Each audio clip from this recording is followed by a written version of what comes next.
Welcome to the Houston Hustle, the podcast that spotlights the movers, the makers, and the doers shaping the city we love. Each week, we sit down with Houston's top entrepreneurs to talk who they are, how they built it, the principles that drive them, and what success means beyond the highlight reel. This is real hustle, real stories, real Houston. Welcome to Houston Hustle. I'm Dr. Paige Ward. And I'm Dr. Charlie Ward. And today we have our guest, Brian Constance, on. Brian, for those who don't know you, tell us about who you are and what you do. So my name is Brian Constance. I'm here from Houston, Texas. I'm an oil and gas consultant for all your major oil and gas operators around the world, and basically oversee all the well site operations from day to day, budgeting, cost, safety, operation, everything, right? Mm-hmm. And then also I own a clothing label called Blue Collar Standard Co. So very cool. Yeah. So what is your background? Like, was this always the path? Yeah. So I dropped out of 10th grade.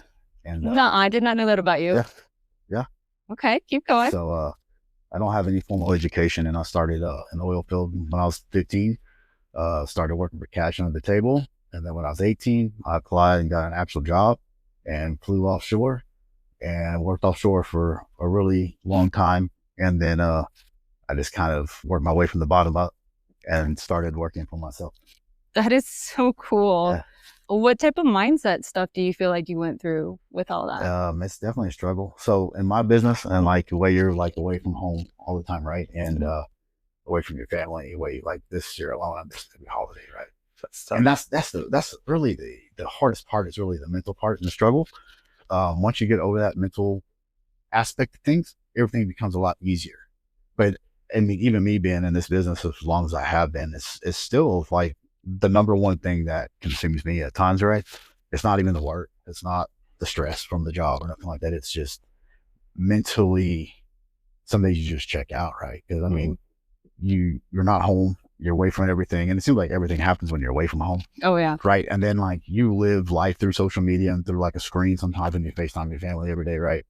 But like, especially during the holidays, it's hard because, you scroll or whatever and you're on social media or whatever, you see everybody doing everything with their families and things like that. And it's that can get away from you pretty fast, right? Because you're not home to do that. And you're kind of living through everybody else. But going back to what I was saying too was the mental aspect of, like I tell guys that are like first coming on and like really getting into this industry is like, that is the number one thing. Like you have to be headstrong. Yeah. I mean, I see guys come out, I've seen them last 2 days, and it's because they don't have the right mindset, so it's different breed of people that have to be able to go out there and do that kind of work, Absolutely. And be able to perform on a regularly basis. I mean, it's 365, 24/7, especially for me. And making very important calls, like for what I do, and over the entire operation itself, and that's can be pretty stressful, especially when things are going wrong. And, you got millions and millions of dollars on the line every day. People's, one wrong move on my part, and I kill somebody. Oh my God. I'm done, That's a lot of pressure. Yeah, it can be. Yeah. So how do you feel like you deal with that pressure? I thrive on pressure. Like I think I thrive best under pressure when I have 100 things going on to do. Some ADHD. Me too. And I'm that way. When it's chaos, it's just like zone. So I literally just took my Vyvanse on the way here. So I'm like, hey, yeah, I thrive under pressure the best, I feel like, and I've always been able to perform that way. It's like when you procrastinate something, like I know like, okay, I got a hard deadline and I'll wait till like the very last or the last minute to do it. But I perform best that way. Then you're like in flow. Right. Because you're 100% focused and committed to that task, but yeah, going back, like it's just the mental part of it. I think it's really the hardest part of getting over. And I tell people too, like, if you come into this like I did before you have a family and kids, married and all that stuff, it's a lot easier to adapt because you really don't have the stresses of the house. Right. But like if you're coming into this industry and you already got an established family and all that, then you see being home every day, you have a high failure rate. Yeah. There, you get what I'm saying? So, yeah, absolutely. Yeah. Having to adapt to a life like that. Yes. Do you feel like, so this is something we've talked about before, is like a lot of people talk about work-life balance. And I feel like, especially in business, that can be really challenging for entrepreneurs. So we've talked about like for me, and I don't know about the same for you, because, and I don't have nearly the hours that you do in terms of away from people, but I try to be just intentional when I am with my family. Yeah, 100%. And like right now, like I kind of work on a rotation myself, it varies time to time, but my phone always rings, right? So I might have one main client that I service full time. as my primary, but I have maybe another company over here needing some consultation on wells, one over here, and then, people that are employed by me and stuff too, like through my firm and everything, it's 24/7. It's like having a whole nother kid, So, I mean, but like to try to balance it out, like I try to plan my days out pretty accordingly. Sometimes it don't work out like that, but right. like when I am home, I try to be involved with them as much as I can, Yeah. and, but they understand like my phone ring and stuff like that too. It's just part of what comes with the Right. package, So you just kind of learn, I just kind of go day by day with it, minute by minute, just whatever. So I try to spend as much time as I can, because you never know too when you're going to get a call and be like, hey, we're having issues, you need to get out of it. So she'll tell you. Tell us a little bit about your clothing line too. Yeah. That's pretty cool. So about 4 years ago, I think I started dabbling with social media and TikTok, and so I just bored at work one day, made a video, and I got off of it, and like a week went by, and everyone was like, "Hey, Brian, like you're all over the internet right now, like you're kind of a big deal." Yeah, and I was like, "Oh, what?" I was like, "No way." So I signed back in, and like it had like 5+ million views on it, like probably 500,000 reactions to it, like 200,000 or 300,000 comments, and shit. I was like, "Holy crap!" So then I was like, maybe I'm onto something here, right? Yeah. So I think I was on the front end of all the blue collar and oil field content development of that. I know there's like probably a couple guys that were doing it like before me, but I really wasn't aware of it because I really wasn't on that app or nothing at the time. So, but yeah, fast forward, I started making videos and started getting a lot of traction. And it's, when you try to do things, it doesn't really go as planned, but whenever you're not really trying and don't have expectations is whenever things go the best, right? Right. And I'm just like in all aspects of my life, honestly, and so I'm always like, what, I always want to do like a shirt and hat business, right? Just for fun. Yeah. Why not? Right? I have this concept, see if I can monetize off of it. And so I got like a first round of hats and shirts made, and like started off on the back of a tailgate, right? And now like we're worldwide. That's so cool. Right. So like, and you never know, like it's crazy like how like social media and things, like all the tools we have nowadays can change your life. Yeah. You were telling us that, like, how you get monetized with it. And, right. I mean, I don't know, like when we were in the generation growing up where like everything I feel like has changed so much from then. So staying up on top of all of that is just huge. Yeah, it is. And it's a full-time task. I mean, and like now, like I don't really make as much content as I used to. And it's to the point now though, like we're kind of like a household name in a way for what we do. So it it's like a, how would you say, like repeat business, like all the people that like self-sustaining type it kind of like flows itself now, but I still like every time I go out to West Texas or whatever, I think I probably still do more business on the back of the tailgate than I do in stores and in my storefront. It's just, those guys want that. It's part of the culture, right? Absolutely. Yeah, everyone's out there supports each other. And I mean, that's organic marketing, right? Right. So I mean, and it's like whenever you're right. And when you have an influence on an industry and people too, it's a lot easier to push things, right? Yeah, absolutely. 100%, and that's one thing I've learned too. What are some values associated with your brand then that so somebody that might not know about it? Right. So man, we're all about the hustle. It's a 24/7, 365 deal. It's not a way of life. It's a lifestyle, right? Absolutely. You have to be 100% in it, committed to what we do. I mean, even not just oil and gas, but all your blue collar and trades across the world. You'll notice what's crazy is like people take more pride in that kind of work. And that's why people post so many pictures and stuff like myself and videos and start making content, because they're proud of what they do. Right. Yeah. Yeah. And then, it's just people, man. Yeah. That was my main thing. I'm a people person, and I'm always trying to help people, motivate people, inspire things, way to come better, mentor and things like that. Right. Because I mean, not a lot of people do that. A lot of people try to gatekeep and keep things for themselves too. Yeah. I mean, that's a scarcity mentality. Right. Like, and there's just so much, like, I don't want to live in a scarcity world. There's room for everyone at the top. Yeah. No, that's the way I work too, is, like so many guys are like the few that do the job that I do and have, they keep a lot of stuff from people because they're afraid that someone might come in and take their position or whatever and whatnot, right? And that's just the reality that we live in. But me, like for all the guys that work for me and on my locations, it's like I try to bring everybody to close to where I'm at, because the more people that are close to what your skill set is, stronger team you're going to have and better you're going to perform, right? And everything's going to work a lot more smooth. And I don't know everything. I really don't. Like, I pick up stuff from guys that's only been in the industry for, a couple weeks to months, right? But I try to utilize everybody's strengths, right? That's what I do. Like, somebody might be good at one thing over here and somebody might be good at this over here. Not everyone's going to be great at the same thing. So I try to figure out what everyone's strengths are and weaknesses are, and then we go from there and either build up from there and try to utilize what we got.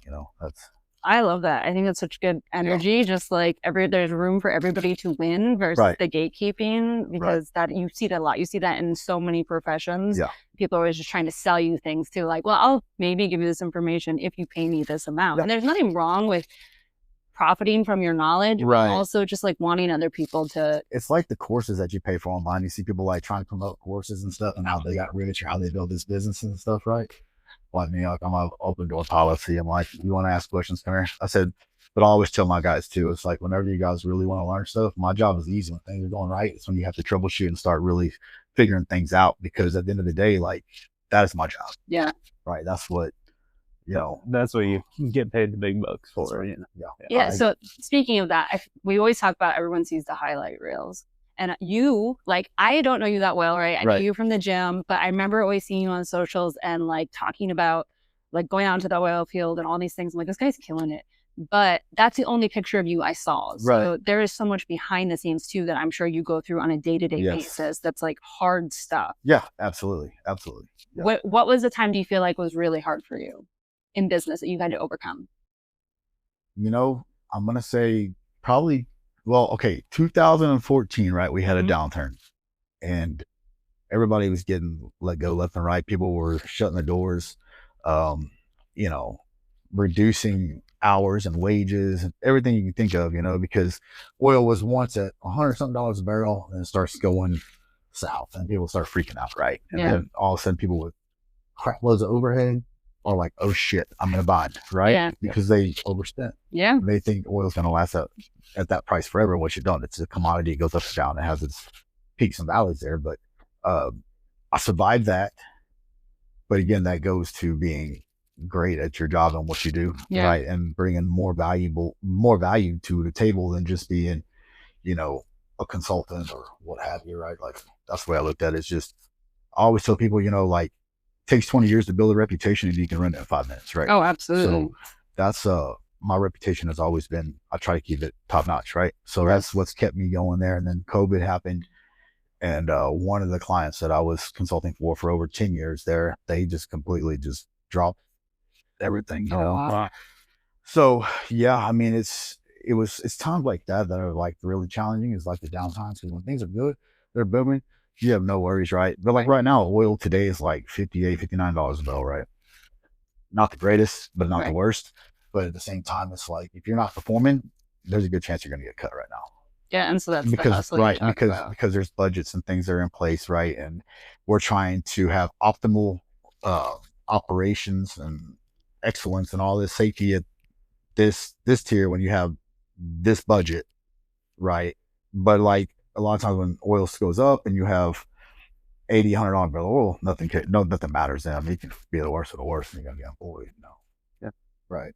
I think that resilience is really important. Like when your back's up against the wall, because every business is going to have its up and down. Right. But it's like how you handle yourself in both of those seasons. Yeah, it's how you conduct yourself, and it's how well people respect you. And like for me, like every day, if I'm on location, first thing I do every morning is go out and check on my guys, see how they're doing. There's anything. So I ask them what can I do for them, right? Because at the end of the day, I'm there to serve these people, because without them, I don't have a job. I love that. Right? I love that. I look at it. That's 100%. Leadership mentality, 100%. And that's so important, because how you lead those people, I feel like has such a reflection on how successful you are. That's it. Those people are your success. Yeah. Right. And it goes back to building people up too, and trying to educate them and mentor them. Especially, like I tell people all the time, I'm like, you want to know what I do? Get in my back pocket whenever I need to make phone calls. Absolutely. Like lining things out, doing all our well controlled equations and trying to figure out, our next steps, right?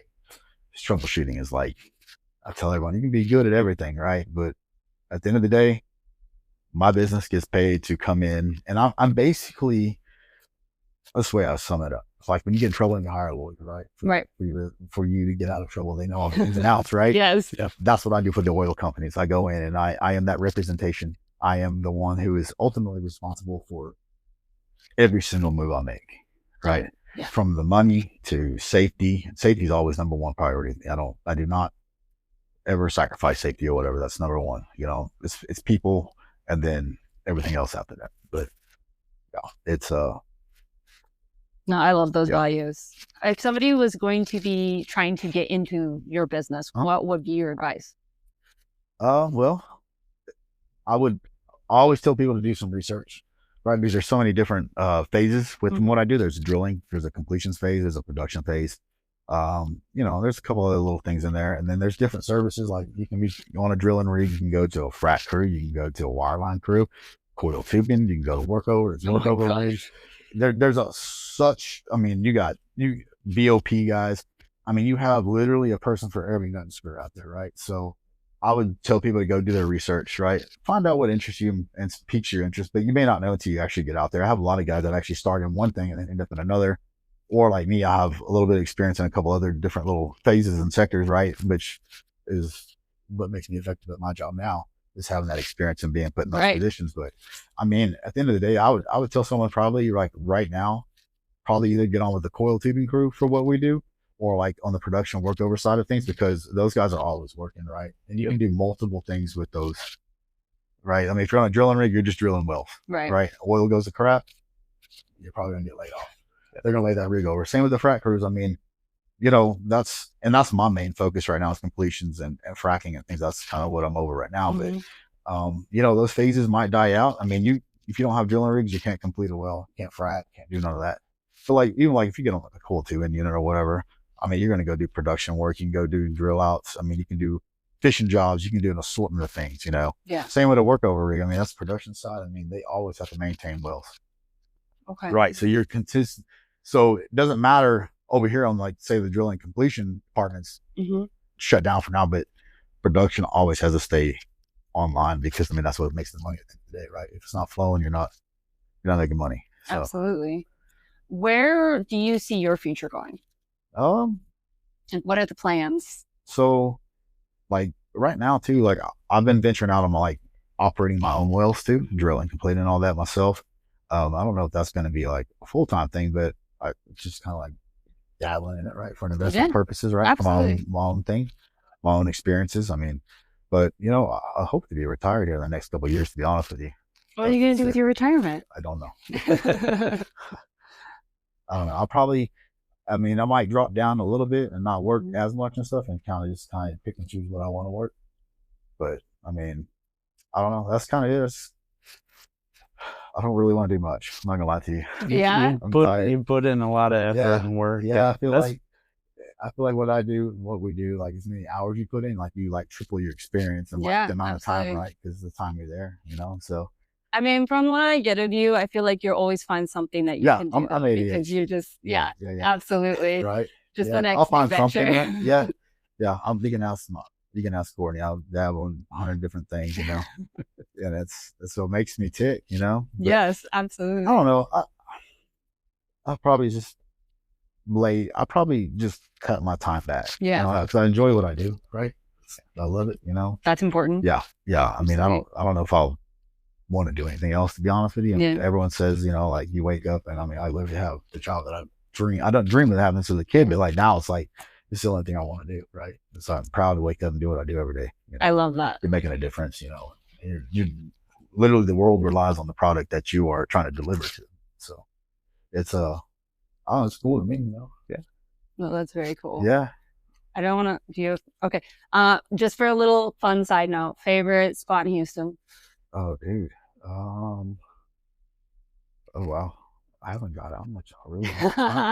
Because you're so busy all the time? Yes. I don't know if I really even have a favorite spot. I mean, there's live music or something. That's Do you think you'll always stay in Houston? I don't know. Yeah? Yeah, because we're looking at land right now in a couple other places. So very cool. I like it. We'll see where it goes. But I like where we're at up here. Yeah. Right. And there's a lot of, it's not like a really city feel, But then again, too, like I want to get out even further. Yeah. Yeah. And have some land and Yeah. Keep you quiet. that. Yeah. Yep. Sure. So if our listeners want to connect with you, where's the best way to do that? So I would just say you just go to the TikTok or whatever, the Blue Collar Standard Co. Just type that in, and that should pop me up right there. Perfect. I mean, we'll put that in the show notes too. Yeah, that'd be great. I mean, I do Facebook and stuff too, but that's more like, personal. Yeah, personal stuff. Yeah, absolutely. Yeah, but TikTok's been a pretty awesome tool for my life, and growing things. You were saying that. Yeah, I mean, it's not even just for like clothing brand, but like my oil and gas business in general, right? It's like people find out who you are and everything like that, and they're piqued by you or interested in you, and then my phone starts ringing, like, hey, we got some work over here. You want to come, drill some wells for us? You want to come, complete some wells with us or whatever, or just like not that, just building my network with more people so I can help more people, right? It's grown my network. Hundreds of thousands, right? Yeah.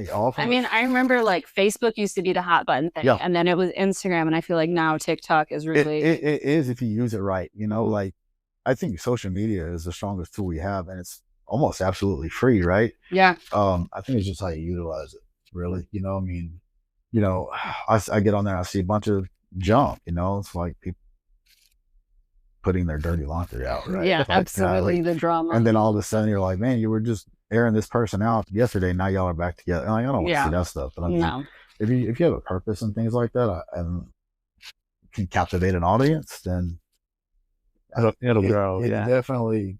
There's a lot of interest in that too. Yeah, absolutely. Yeah, absolutely. There's. I mean, it's just like I say, it's free, unless you want to pay for an ad. I mean.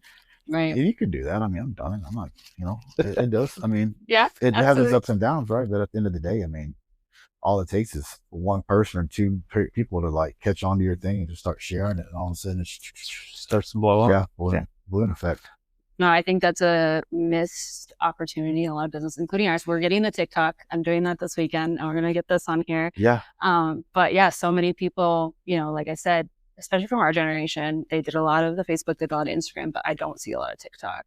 Right. So it is definitely a missing piece. Like even like music I listen to nowadays. I find more music that I find now is even like on TikTok, people promoting music, right? Yeah, absolutely. I wish I had that when I was in bands, because it would probably help you grow so much faster. Yeah. Absolutely. Yeah. Well, thank you so much for being on the show. It's been a pleasure.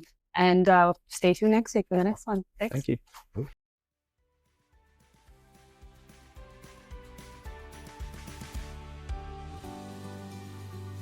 You've been listening to Houston Hustle, celebrating the entrepreneurs who are shaping our city. If you enjoyed this episode, subscribe, leave a review, and share it with someone building their own dream. Until next time, keep building, keep learning, and keep hustling.